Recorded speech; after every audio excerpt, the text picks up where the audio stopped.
तो अपने को ये धन्य मानते हैं कि पता नहीं कितने जन्मों के पुण्य हमारे उदय हुए थे कि गुरु जी के दर्शन हमें गंगा मैया की गोद में हुए और गुरुदेव की कृपा से वहां भी श्रीमद् भागवत महापुराण की कथा संपन्न हुई। ये मेरा इतना परम सौभाग्य था और मैं तो भगवान से यही प्रार्थना करता हूं कि हे प्रभु, जहि जोन जन्मो कर्म बसता राम पद अनुराग।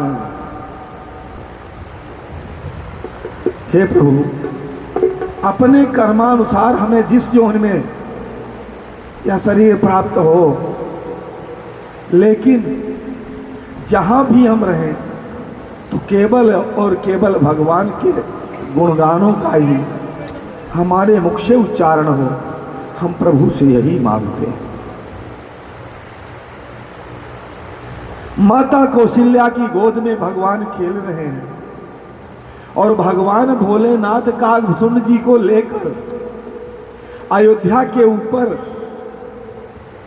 अपने परम भक्त कागभूषण जी जो हैं उनके साथ विराजमान हैं। सारा आनंद भोलेनाथ देख रहे हैं और यह कथा सुनाते हुए माता पार्वती से कह रहे हैं कि देवी, हमने एक चोरी किया है, हमने भगवान से एक चोरी किया है। तो देवी पार्वती कहती हैं कि प्रभु, आप कब से चोर हो गए? हमने तो सुना था कि आपके आराध्य देव ही चोर हैं। तो बोले, जब हमारा आराध्य ही चोर है तो हम कैसे हमारे चंद बनेंगे? अरे जिसका स्वामी चोर हो तो सेवक कैसे बचेगा? कौन कुसंगति पाई नसाई, जिन कपिलहि घाले हर हाई। अरे जब हम चोर के साथ बैठेंगे, भले ही हम बड़े ईमानदार हों, लेकिन गिनती तो हमारी चोरों में ही होगी। भगवान भोलेनाथ कहते हैं कि हमने एक चोरी किया प्रभु से, अपने आराध्य देव भगवान से हमने चोरी किया। माता पार्वती पूछती हैं, स्वामी वह चोरी कौन सी थी, हमें भी बता दें। बोले, देवी बड़ी अद्भुत चोरी थी, बड़ी अद्भुत चोरी थी। बोले, क्या? बोले, कागभूषण जी को हमने कहा है आप हमारे यहाँ चेला बन जाओ,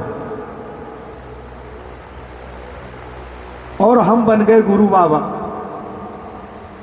कागभूषण जी चेला बने और भगवान भोलेनाथ गुरु बाबा बन गए। अब चल दिए भगवान राम के दर्शन को, और जब अयोध्या में पहुंचे तो देखा इतनी भीड़ राजा दशरथ जी के महल में कि कहीं उनको घुसने न दिया जाए। सब अपने अपने आनंद उल्लास में बड़ी मुश्किल से ड्योढ़ी तक पहुंच पाए, लेकिन उसके आगे जाना जब उन्होंने देखा कि असंभव है, तो बोले, काम करो कागभूषण जी। बोले, क्या? बोले, आप थोड़ा सा यहाँ पर लोगों को बता दो कि ये बहुत बड़े ज्योतिषी आए हैं, ये भूत भविष्य वर्तमान तीनों बता देते हैं, त्रिकालदर्शी हैं। तो शायद अयोध्या के महल में हमारी एंट्री हो जाए, और नहीं तो लगता है कि असंभव है, भगवान के दर्शन नहीं हो पाएंगे। कागभूषण जी चेला तो बने थे, गुरु बाबा का आदेश सिर माथे पर। गए भीड़ में चिल्ला कर कहने लगे, अरे सुनो सुनो सुनो, ये बहुत बड़े ज्योतिषी आए हैं, काशी से आए हैं, ये भूत भविष्य वर्तमान तीनों बता देते हैं, और हमने सुना है कि महाराज दशरथ के यहाँ पुत्र का जन्म हुआ है, तो उसका भविष्य तो परम आवश्यक है बताना। अब ये बात धीरे धीरे महल तक पहुंची। अब जब महल तक पहुंची, अब राजमहल था, कोई खेल तो नहीं था। माता कौशल्या ने कहा कि जाओ, 2 सेविकाओं को भेजा। बोले, जाओ उन महाज्योतिषी जो आए हैं उनको बुला लाओ। लेकिन चेले की एंट्री नहीं थी। अब जब आदेश आया अंदर से, काकभूषण जी चरणों में लेट गए, बोले प्रभु आपने तो अपना प्रबंध कर दिया, हमें चेला बनाकर ड्यूटी पर छोड़ रहे हैं, हम कैसे दर्शन पाएंगे। बोले ठहर जाओ, उसका भी उपाय। अब तुम ये कह दो कि हमारे गुरु बाबा मौन व्याख्यान करते हैं। गुरु जी हमारे हस्तरेखा देखते हैं और उनको देखकर फिर हम उसका भविष्य बताते हैं, तो हम दोनों की एंट्री अंदर हो जाएगी। देखिए प्रभु के खेल, परम कौतुकी कृपा निकेता और शिव समान प्रिय मोहि न दूजा। भगवान इतने कौतुकी हैं, भगवान शंकर को प्राथमिकता देने के लिए प्रभु ने लीला किया। और जैसे ही भगवान भोलेनाथ ड्योढ़ी के अंदर प्रवेश करते हैं, महल कुछ दूर रह जाता है, माता कौशल्या की नजर पड़ी, देखी कि ये तो ज्योतिषी बड़ा अद्भुत है, कहीं हमारा लल्ला डर न जाए। अभी कितने समय हुए, महीने भर का तो हमारा लल्ला है। अब वो भूल गई कि ये तो त्रिलोकीनाथ हमारी गोद में पधारे हुए, पुत्र मोह। अपनी सखियों से, जो राजमहल में और भी रानियां थी, जगदीश रामायण में उल्लेख है कि महाराज दशरथ के 760 रानियां थी। राजमहल में निवास में कुल मिलाकर 760 रानियां थी। संतान के लालच में विवाह करते चले गए,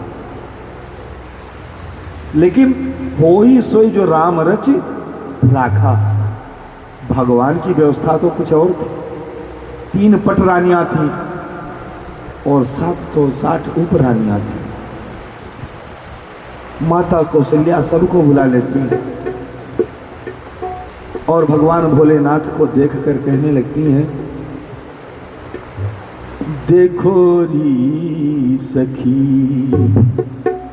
एक बाला जोगी,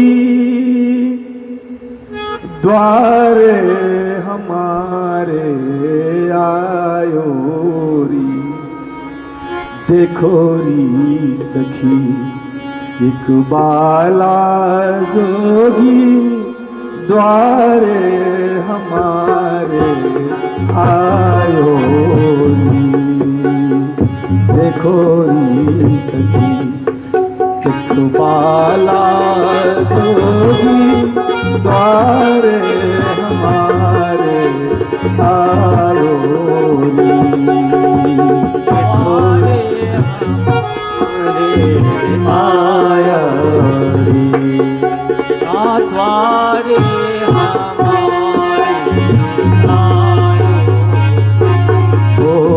देखो री सखी एक बाला जोगी, द्वारे हमारे आयो री।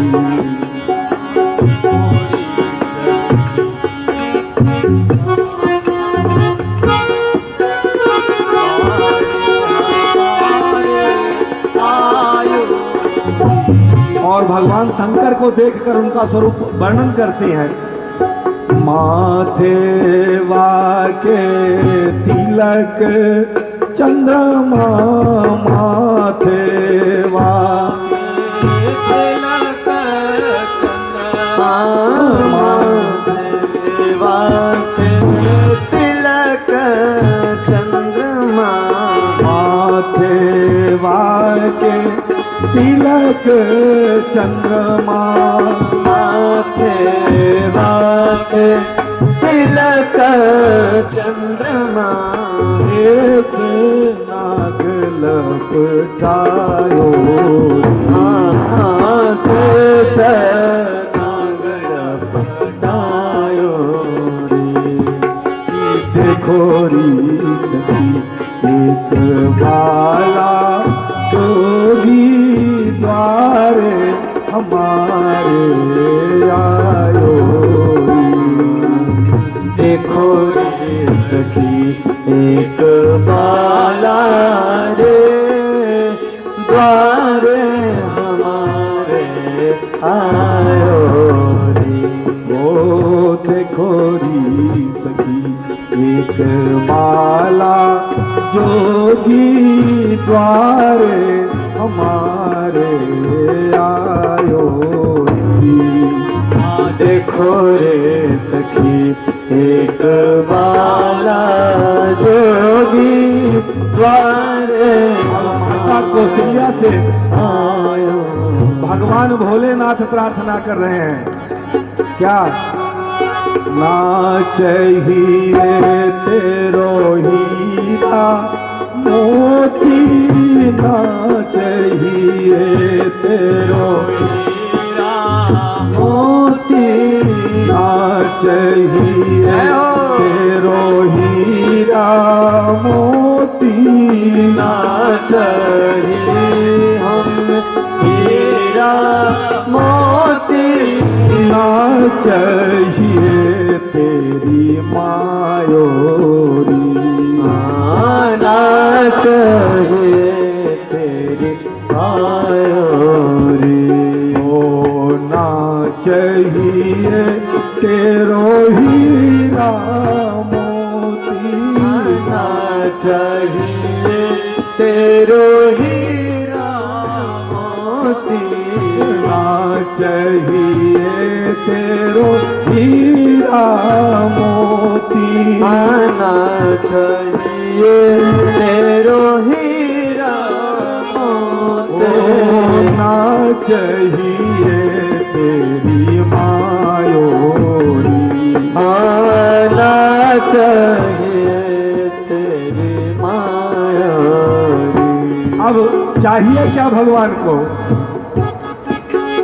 श्याम सुंदर को दरस करा दे, सुंदर को तरस करा दे, श्याम सुंदर को तरस करा दे, श्याम सुंदर को तरस करा दे, अपने लाल को तरस करा दे, अपने लाल का तरस करा दे। मैं काशी से आयो री, मैं काशी से आयो रे, मैं काशी से आयो री, मैं काशी से आयो। ओ देखो री सखी एक भाला जोगी, देखो रे सखी एक वाला जोगी हमारे हमारे आयो री, द्वार हमारे आयो रे, ओ द्वार हमारे आयो री, द्वार हमारे आयो द्वार। भगवान भोलेनाथ सोचे कि अब ऐसे तो दर्शन मिलेगा नहीं। सुंदर ब्राह्मण का वेश धारण किया, लेकिन माथे पर चंद्रमा विराजमान है, सिर में गंगा विराजमान है, गले में सर्पों की माला। माता कौशल्या ने जब देखा तो सभी रानियों से कहने लगी, देखो कितना अद्भुत योगी है। ऐसा लग रहा है कि स्वयं भगवान भोलेनाथ ही पधार गए, और वास्तव में थे तो सचमुच ही भोलेनाथ। लेकिन प्रभु ने अपना वेश छुपाया, और वेश छुपाकर माता कौशल्या के आंगन में खड़े हैं, साथ में कागभूषण महाराज जी खड़े हैं। माता कौशल्या से भगवान भोलेनाथ प्रार्थना कर रहे हैं, मैया मुझे तुम्हारा राजपाट हीरा मोती धन दौलत नहीं चाहिए, मुझे तो केवल अपने कुमार उस श्याम सुंदर के दर्शन करा दो। उनके दर्शन के लिए मैं काशी से भटकता हुआ तुम्हारे आंगन तक पहुंचा हूं।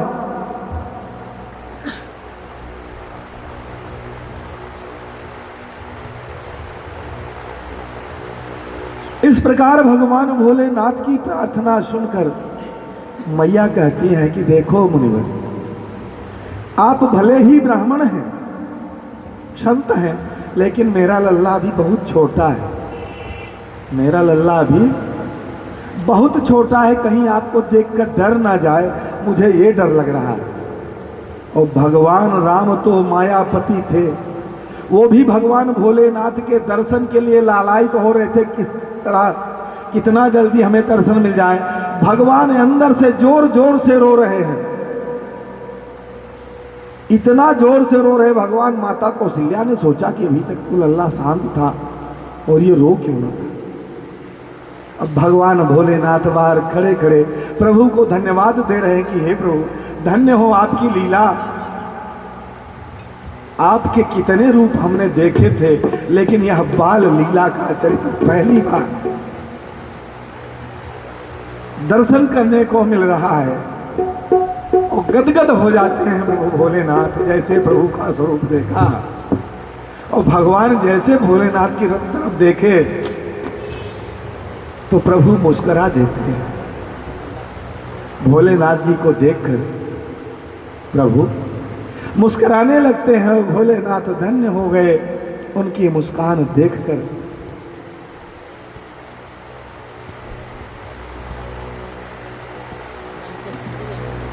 भगवान की वह मनमोहिनी मुस्कान, तेरी मंद मंद मुस्कनिया पे, तेरी मंद मंद मुस्कन